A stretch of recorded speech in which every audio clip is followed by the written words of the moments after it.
Hello, ഇന്നത്തെ എൻ്റെ വീഡിയോയിലേക്ക് എല്ലാവർക്കും സ്വാഗതം. ഇന്ന് നമുക്ക് എല്ലാവർക്കും ഇഷ്ടപ്പെടുന്ന തേങ്ങാപ്പാൽ കൊണ്ടുള്ള ഒരു രസം ഉണ്ടാക്കിയാലോ.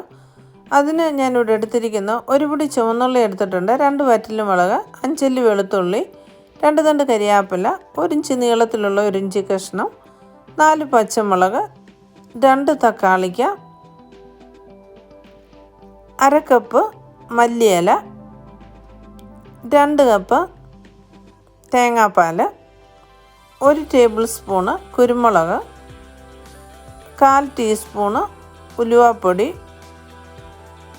1/2 ടീസ്പൂണ് മഞ്ഞൾപ്പൊടി, 1 ടീസ്പൂണ് ജീരകം. ഇനി ജീരകവും കുരുമുളകും, കുറച്ച് ചുവന്നുള്ളി, വെളുത്തുള്ളിയും, 1 പച്ചമുളകും, കരിയാപ്പിലയും, 1/4 ടീസ്പൂൺ ഉപ്പും കൂടെ ഇട്ട് നമുക്ക് നല്ലപോലെ ഒന്ന് ചതച്ചെടുക്കാം.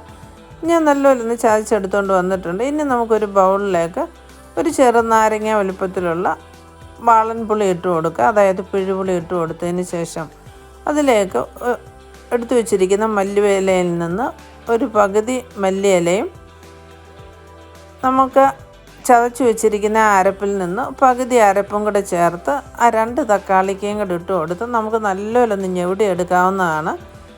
തക്കാളിക്ക നിങ്ങൾ എടുക്കുമ്പോൾ നിങ്ങൾക്ക് തോല് കളഞ്ഞെടുക്കാവുന്നതാണ്. ഞാൻ തോല് സഹിതമാണ് ഞാനിതിലിട്ട് ഞെവിടി എടുക്കുന്നത്. അത് നല്ലപോലെ ഒന്ന് ഞെവിടി ഒന്ന് ഉടച്ചെടുക്കണം. ഉപ്പും കൂടി ഇട്ട് കൊടുക്കുമ്പോൾ നമുക്ക് നല്ലൊരു ഫ്ലേവറും അതിന് നല്ലൊരു ടേസ്റ്റും കിട്ടും. അതിന് ശേഷം ഞാനൊരു 1/4 ടീസ്പൂണ് മഞ്ഞൾപ്പൊടിയും കൂടെ അതിലേക്ക് ഇട്ട് കൊടുക്കുന്നുണ്ട്. അതും കൂടെ ഇട്ട് കൊടുത്ത് നമുക്ക് നല്ലപോലെ ഒന്ന് ഞെവിടി ഒന്ന് യോജിപ്പിക്കാം. ഒന്ന് ഞെവിടി യോജിപ്പിച്ചതിന് ശേഷം നമുക്ക് എടുത്തു വെച്ചിരിക്കുന്ന തേങ്ങാപ്പാലിൽ നിന്ന്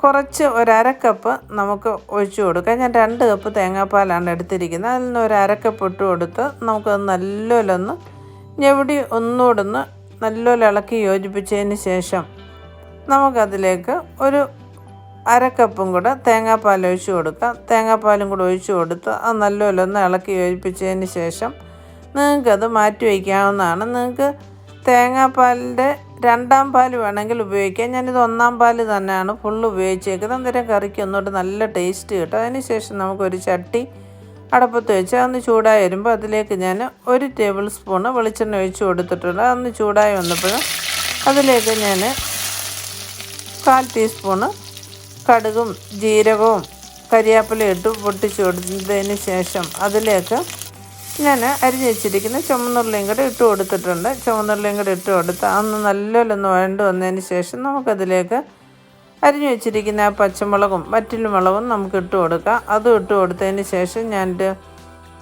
1 പിഞ്ച് കായപ്പൊടിയും കൂടെ അതിലേക്ക് ഇട്ട് കൊടുക്കുന്നുണ്ട്. നമുക്ക് നല്ലൊരു ഫ്ലേവർ കിട്ടും. എപ്പോഴും നമ്മൾ ഫ്രൈ ചെയ്യുമ്പോൾ ഒരു 1/4 ടീസ്പൂണ് കായപ്പൊടി ഇട്ട് കൊടുത്താൽ കറിക്ക് പ്രത്യേകിച്ചൊരു നല്ലൊരു ഫ്ലേവർ കിട്ടുന്നതായിരിക്കും. അതൊന്ന് വഴണ്ട് വന്നപ്പോൾ പകുതി വഴണ്ട് വന്നപ്പോൾ ഞാനതിലേക്ക് ആ ചതച്ച് വെച്ചേക്കുന്ന ബാക്കി അരപ്പും കൂടെ ചേർത്ത് കൊടുക്കുന്നുണ്ട്. അതിൻ്റെ പച്ചമുളക് എല്ലാം നമുക്കൊന്ന് മാറി വരുമ്പോൾ അതിലേക്ക് നമുക്ക്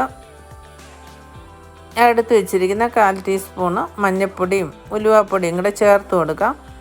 അതും ഒന്ന് മൂത്ത് വരുമ്പോൾ അതിലേക്ക് നമുക്ക് ഈ എടുത്തു വെച്ചിരിക്കുന്ന ഈ രസക്കൂട്ട് അതിലേക്ക് ചേർത്ത് കൊടുക്കാവുന്നതാണ്. അതിലേക്ക് ചേർത്ത് കൊടുത്ത് പിന്നെ നിങ്ങൾക്ക് വേണമെങ്കിൽ കുറച്ച് വെള്ളം കൂടെ ഒഴിച്ചു കൊടുക്കാം. നിങ്ങൾ കറിയുടെ കൊഴുപ്പിനനുസരിച്ച് വേണം നിങ്ങൾ വെള്ളം ഒഴിച്ചു കൊടുക്കുക. ഒരുപാട് വെള്ളം ഒഴിച്ചു കൊടുത്ത് അതൊരുപാട് നീട്ടി കളഞ്ഞു കഴിഞ്ഞാൽ കറിയുടെ ടേസ്റ്റ് മാറും. ഞാൻ കുറച്ച് വെള്ളം, ഒരു 1/4 കപ്പ് വെള്ളം കൂടെ ഒഴിച്ചു കൊടുത്തിട്ടുണ്ട്. അതും കൂടെ ഒഴിച്ചു കൊടുത്ത് നമുക്കൊന്ന് തിളപ്പിക്കാം. അതിൻ്റെ തിള വരുമ്പോൾ ഒരുപാട് തിളപ്പിക്കേണ്ട, ഒന്ന് തിളച്ച് വരുമ്പോൾ നമുക്കതിലേക്ക് ബാക്കി വെച്ചിരിക്കുന്ന തേങ്ങാപ്പാലും കൂടെ ചേർത്ത് കൊടുക്കാവുന്നതാണ്. ഞാൻ ആ ബാക്കി തേങ്ങാപ്പാലും കൂടെ ചേർത്ത് കൊടുത്തതിന് ശേഷം ഒന്ന് ഇളക്കി മാറ്റി വയ്ക്കുന്നുണ്ട്. എന്നിട്ട് കുറച്ച് മല്ലിയിലയും കൂടെ ഇട്ട് കൊടുക്കുന്നുണ്ട്. എന്ന് വെച്ച് കഴിഞ്ഞാൽ ഇതിട്ട് തിളപ്പിച്ച് കഴിഞ്ഞാൽ ഈ കറിയുടെ ടേസ്റ്റ് മാറിപ്പോവും. കറി ചിലപ്പം പിരിഞ്ഞു പോകാനും സാധ്യതയുണ്ട്. ഇനി ഞാൻ അതിലേക്ക് 1 പിഞ്ച് കായപ്പൊടിയും കൂടി ഇട്ട് കൊടുത്ത് അത് അടച്ച് മാറ്റി വയ്ക്കുന്നുണ്ട്. ഇത് നിങ്ങൾക്ക് ചോറിൻ്റെ കൂടെ ഇനി ഉപയോഗിക്കാവുന്നതാണ്. നിങ്ങളിത് ഉണ്ടാക്കി നോക്കിയതിന് ശേഷം നിങ്ങളുടെ അഭിപ്രായങ്ങൾ അറിയിക്കുക. Thank you for watching.